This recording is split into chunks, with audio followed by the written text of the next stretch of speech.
Her girişimleri var.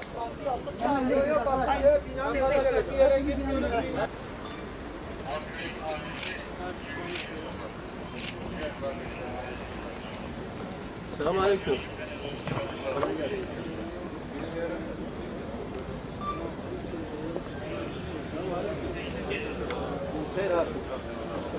Hüda Parbatman İl Başkanı Davut Şahin.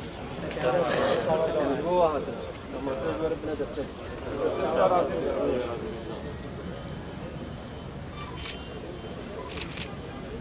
Vali Ciran'da o pas. Vali randevu ne de? Gazi Gazi İklik duvar. Takipten bunun fazlaları mı? Gazi duvarı benim de. Final karşı şahri o çiğdine. Mağaladan insan apsevan da khanana. Tam durma millete bozanı. Durma halkıya bozanı. Ki zana egav daire kirine bir zere pire kafa okuyor. Ber bena هم دل برا نبا متحد ده نبا ده بلد یا وادی و تمرون çözüm ki İsyan ediyoruz. Biz sıkışlık yapmamışız. Biz soygunluk yapmamışız. Biz arın terimle bu muhtemel sorun. 4 tane milletvekili seçim günlerinde her kapıyı çalıp da bize oy veren insanlar neredesiniz? Sayın Valimiz Bugün gelecek size öyle bir tokat yapıştıracağız ki hayatınızda bir daha geri gelemezsiniz. Bu insanların milyonlarca arkasında insanlarımız var. Bu Batman'da ruhsatsız inşa edilen binaların yıkımıyla ilgili 3. kezdir açıklamalarda bulunuyorum. Hüdapar İl Başkanı olarak bizim çözüm formülümüz şu. Gerek valilik gerekse de belediye yetkililerine sesleniyoruz. Bu halkımızın adına. Çözüm yıkım değildir.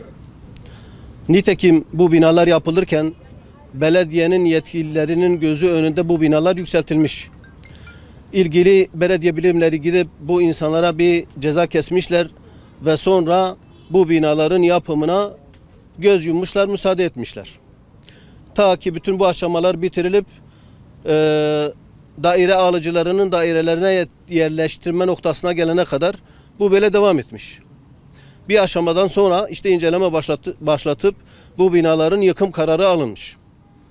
Ancak burada farklı bir durum ortaya çıkıyor.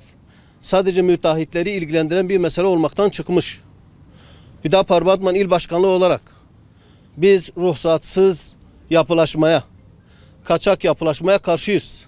Ancak bugün gelinen nokta bu durumu aşmış durumda. Bir iki müteahhitin sorunu olmaktan çıkmış durumda. Nedir? Yüzlerce aile daha önce de dediğimiz gibi hanımların altınlarını belki bankalardan kredi çekerek belki kaç yıllık biriktirmişliklerini bir araya getirip bir daire sahibi veya ruhsatsız olduğu için zaten daha az maliyetli bir daire sahibi olmak için bir karar vermiş. Daha kaza aşamasındayken bu binaların yapına göz yumulmayacaktı, engel olunacaktı, izin verilmeyecekti. Ama bitim aşamasına gelmiş, insanlar yerleştirilmiş, yerleştirmek üzere bütün bu insanlar daire sahibi. Şimdi bu müteahhitlerden parasını nasıl alacak? Bu müteahhit bu parayı nasıl verecek? Tamamen bir fitne kapısı. Diyoruz ki belediye yetkililerine sesleniyorum. Gidin bu binaların performans analizini yapın. Deprem yönetmeliğine uygunluğunu bir inceleyin. Varsa böyle bir sıkıntı güçlendirmeye mi gidiyorsunuz? Farklı bir metot mu uyguluyorsunuz? Uygulayın ama bu insanların evlerini başlarına yıkmayın arkadaş. Yetkililerin, yöneticilerin, siyasilerin işinin imar olması lazım. Islah olması lazım. Yıkım olması değil. Şimdi kalkıp bunca binayı yıkarsanız, bu kadar insanı mağdur edersiniz, bu işin içinden nasıl çıkılacak? Nasıl çıkacağız? Dolayısıyla Batman bir nebze huzura kavuşmuşken ikinci bir fitne kapısı açılmasın diyoruz. İnşaatlarda çalışan vatandaşlarımız 30 yıllık birikimleriyle burada yıkımla karşı karşıyadır. Bu mağduriyet 300 ailenin yanı sıra ortalama 1200 çocuktan oluşmak üzere yaklaşık 1500 ailenin insanların mağdur olmasından oluşmaktadır. Bizim tek isteğimiz Sayın Valimiz, Mülki Amirimiz, Belediye Başkanımızın bu halkların sadece mağdur olmaması için bu işe bir çözüm olmasını sağlamak.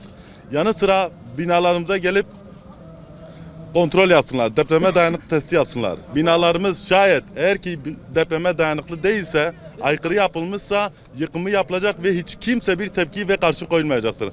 Ama eğer binalarımız depreme dayanıklı hale yapılmışsa bunun için yeni bir çözüm vatandaşlarımız için bir mağduriyetin giderilmesini istiyoruz.